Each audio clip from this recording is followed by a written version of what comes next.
Bonjour à tous, dans cette vidéo nous allons revoir la notion de pourcentage ainsi que l'utilisation et l'interprétation que l'on peut faire de ceci. Alors l'outil pourcentage est un outil de calcul mathématique que vous rencontrez le plus fréquemment au quotidien. Par exemple, vous rencontrerez des pourcentages en lisant un article dans un journal où les données seront exprimées à l'aide de ces pourcentages, ou encore dans un commerce au moment des soldes où toutes les promotions affichées s'expriment également en pourcentage. Cependant, les différentes utilisations des pourcentages ont des interprétations très différentes et en mathématiques, il faut bien distinguer deux utilisations principales des pourcentages. La première est l'utilisation des pourcentages sous forme de proportion. Elle permet ainsi d'exprimer la proportion d'une population ou d'un groupe à l'intérieur d'un groupe plus grand. C'est par exemple le cas si vous voulez calculer la proportion de filles dans une classe, vous utiliserez alors la notation de pourcentage pour exprimer une proportion ou une part en pourcentage ou encore une fréquence. La deuxième utilisation que vous pouvez faire des pourcentages est celle qui va permettre de traduire une évolution dans le temps ou entre deux instants pour une donnée précise.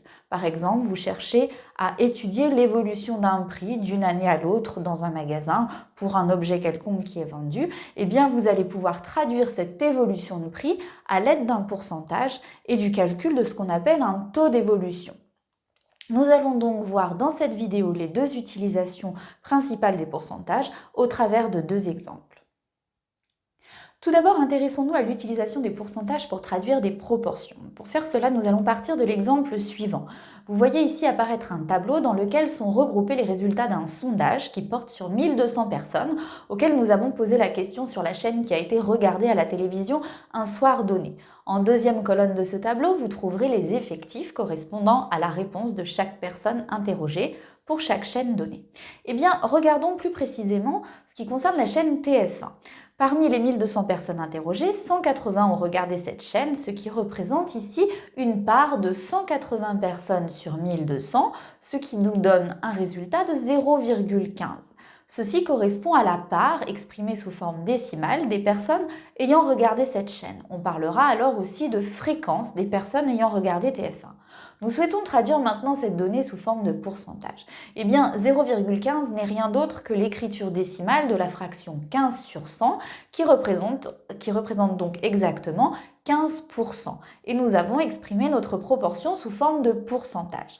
On peut aussi assimiler cette proportion finalement à la part d'audience que représente la chaîne TF1 parmi les personnes interrogées, cette part étant de 15%.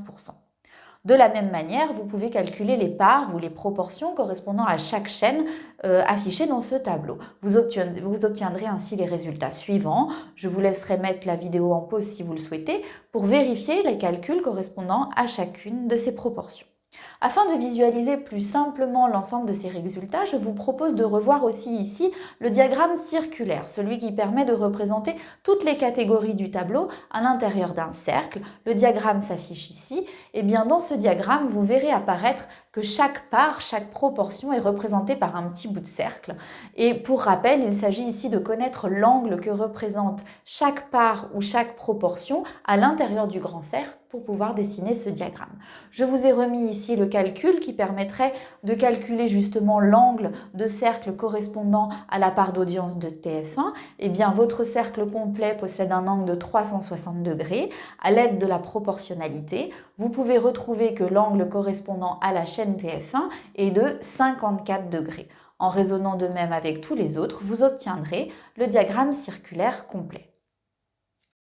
Intéressons-nous maintenant à l'utilisation des pourcentages pour traduire des taux d'évolution, c'est-à-dire des augmentations ou des diminutions de données. Alors comme je vous l'ai expliqué dans l'introduction de cette vidéo, les taux d'évolution vont permettre de calculer ou d'estimer l'évolution d'une grandeur entre deux instants donnés, qu'on appellera instant initial et instant final. J'adopterai ainsi dans cette vidéo et dans tout le cours les notations VI et VF pour valeur initiale et valeur finale de la donnée qui évolue au cours du temps. Je vous représente sur le diagramme suivant les fameuses données VI et VF et l'évolution qu'on va traduire entre ces deux données-là. Eh bien, pour calculer le taux d'évolution ou le pourcentage d'évolution de cette donnée entre sa valeur initiale et sa valeur finale, eh bien, nous utilisons la formule suivante du taux d'évolution, VF moins VI sur VI, valeur finale moins valeur initiale sur valeur initiale. Ce calcul vous donnera l'estimation du taux d'évolution sous forme décimale que vous pourrez ensuite exprimer sous forme de pourcentage. Pour appliquer cela, nous allons tout de suite regarder à partir de l'exemple suivant. Vous voyez représenté dans le diagramme qui apparaît à l'écran la répartition des abonnés à la chaîne Netflix en fonction des années. Donc nous allons ici nous intéresser plus particulièrement à l'évolution du nombre d'abonnés entre 2018 et 2019 et du nombre d'abonnés dans le monde entier, c'est-à-dire États-Unis et international regroupés, autrement dit les valeurs qui sont dans les colonnes complètes de votre diagramme qui apparaît à l'écran. Alors en 2018, vous notez 139,3 millions d'abonnés dans le monde et en 2019, 167,1. Ces deux valeurs correspondent à nos valeurs initiales, valeur en 2018, et valeur finale, valeur en 2019. Et nous allons donc essayer ici d'estimer le taux d'évolution de ces valeurs, entre 2018 et 2019. Ce taux d'évolution va s'exprimer en pourcentage et comme vous pouvez déjà le noter, puisque le nombre d'abonnés a augmenté, ce taux d'évolution va correspondre à une augmentation, c'est-à-dire qu'il devrait nous donner un résultat positif. Eh bien, le calcul à effectuer est le suivant ici. Pour appliquer la formule que je vous ai donnée précédemment, nous allons faire le calcul de 167,1 moins 139,3 divisé par 139,3, ce qui vous donne approximativement, avec les arrondis, 0,2. Nous avons donc ici un taux d'évolution entre deux années qui est égal à 0,2. Alors ce 0,2 n'est rien d'autre comme tout à l'heure que l'écriture décimale de 20 sur 100, autrement dit de 20% d'augmentation entre les deux années données.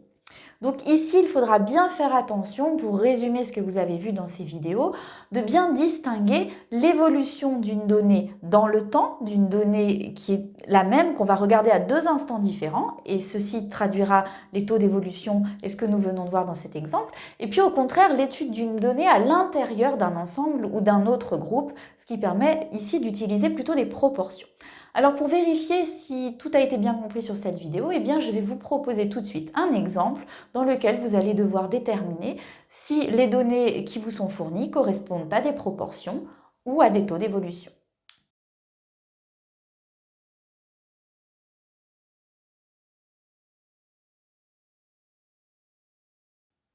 Alors, proportion ou évolution pour ces différentes phrases? Eh bien, la première, il s'agit ici d'une proportion. Vous allez étudier la proportion de farine à l'intérieur de la recette d'un gâteau, tout simplement. Deuxième question, vous voyez clairement écrit par rapport à l'année 2010, et donc ici, il y a une notion d'évolution dans le temps. La deuxième phrase traduit donc un taux d'évolution d'une donnée entre deux instants. Le troisième, nous retrouvons ici une proportion, puisque nous allons regarder la part du pourcentage des employés qui ont moins de 30 ans à l'intérieur de toute l'entreprise.